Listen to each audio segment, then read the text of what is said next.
दुनिया में दो तरह के लोग होते हैं, एक भगवान में आस्था रखने वाले यानी कि आस्तिक और आस्था नहीं रखने वाले यानी कि नास्तिक। ये कहानी आस्था रखने वाले लोगों को ज़्यादा पसंद आएगी। हो सकता है इस कहानी को पढ़ने के बाद उनकी आस्था और ज़्यादा पक्की हो जाए। एक आदमी जो दिन भर राम नाम जपता रहा, अब वो बूढ़ा हो गया था।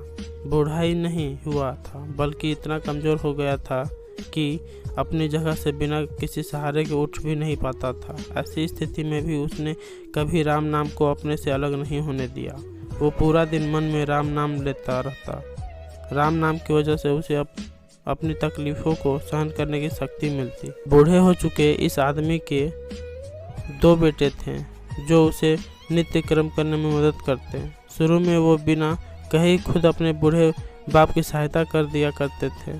फिर धीरे धीरे जब बाप खुद बुलाता तब आते, लेकिन जैसे जैसे वक्त बीतता गया तो वो 2-3 बार पुकारने के बाद भी मुश्किल से आते और कभी कभी रात को ना भी आते। अब हालात ऐसी हो चली थी कि अक्सर बूढ़ा बिस्तर गंदा कर दिया करता और जब तक उसके बेटे से सहायता न मिलती ऐसे ही गंदे बिस्तर में पड़ा रहता। बुढ़ापा बढ़ता जा रहा था, उसकी नज़रें कमज़ोर हो चुकी थी। इतनी बदहाली में भी उस आदमी ने राम नाम का साथ नहीं छोड़ा था। एक बार बूढ़े को नित्य कर्म करना था। उसने आवाज़ लगाई और अगले ही पल किसी ने उसका हाथ बड़ी कोमलता से पकड़ा और उसे नित्य कर्म करवा कर उसके बिस्तर पर लिटा दिया। अब वह रोजाना होने लगा। जब भी बूढ़ा आवाज़ देता अगले ही पल उसकी मदद करने के लिए कोई आता और उसे उसके सहारे काम कराकर वहाँ से चला जाता। नज़र कमज़ोर हो चुकी थी।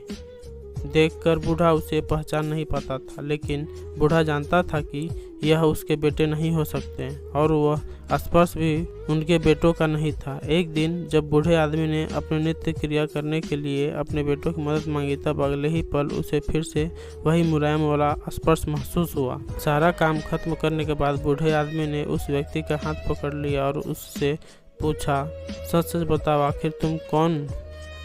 तुम मेरे बेटे तो नहीं हो सकते। बूढ़े के सवाल के साथ उसे कमरे में बहुत तेजी रोशनी हुई और प्रभु ने अपने दिव्य अवतार में वहां पर दर्शन दिए।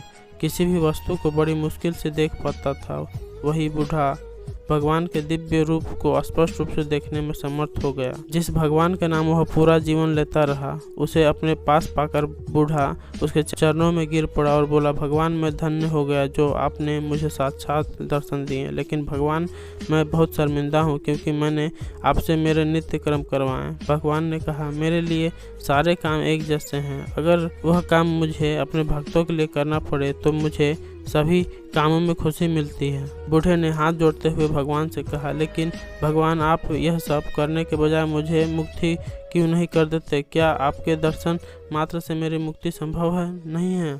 यह सब प्रारंभ की वजह है। तुम्हारा प्रारब्ध बहुत कठिन है। अगर मंद होता तो मेरे दर्शन मात्र से तुम मुक्त हो जाते। मैं चाहूँ तो तुम्हें अभी मुक्त कर सकता हूँ, लेकिन फिर अगले जन्म में तुम्हें प्रारब्ध को भोगने के लिए आना पड़ेगा। इसलिए मैं तुम्हें खुद तुम्हारा प्रारब्ध काट कर मुक्त करवाने के लिए सहायता कर रहा हूँ, भगवान ने कहा। इतना बोलकर भगवान वहाँ से अंतर्धान हो गए। कुछ महीने और काफ़ी तकलीफ भोगने के बाद आखिरकार उस बूढ़े आदमी को मुक्ति मिली। दोस्तों, वीडियो कैसी लगी कमेंट कर ज़रूर बताएं और चैनल को सब्सक्राइब जरूर कर लें। धन्यवाद।